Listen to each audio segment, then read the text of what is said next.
And there's about 20 different people in Fulton County that are paid under this type of arrangement. It's the largest personnel budget item in the DA's office. Why wouldn't you just hire more assistant DAs and have them in-house? That's what I didn't understand, and that's what, I mean, in my opinion, obviously, I think that's what should happen, but the reason that it wouldn't happen is because if you're hired as an assistant DA, you can't take private work. So the statutes, and they're all in section 1518, 15-18, the one that gives the authority for this is 20.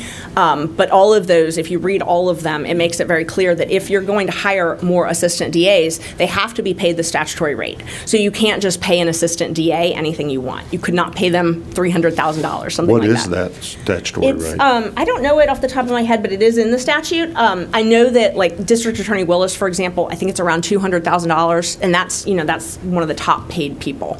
So most of the people are paid, somewhere between $100,000 and $150,000, something like that, depending on their role, depending on county supplements. So what the statute says is it gives a state salary, and then you can get a county supplement.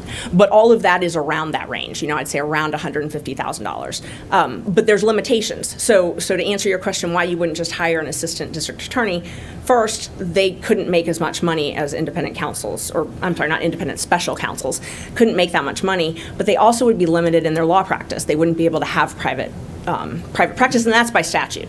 So if you are hired as an assistant DA, you cannot have a private law practice also.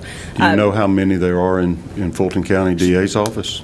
How many special prosecutors? No, how many assistant district attorneys?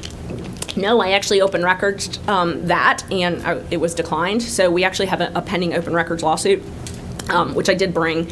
I asked for that. I asked for how many were hired, when they were fired, and they declined to give me that under the Open Records Act. So we ended up filing a lawsuit, and that's still pending.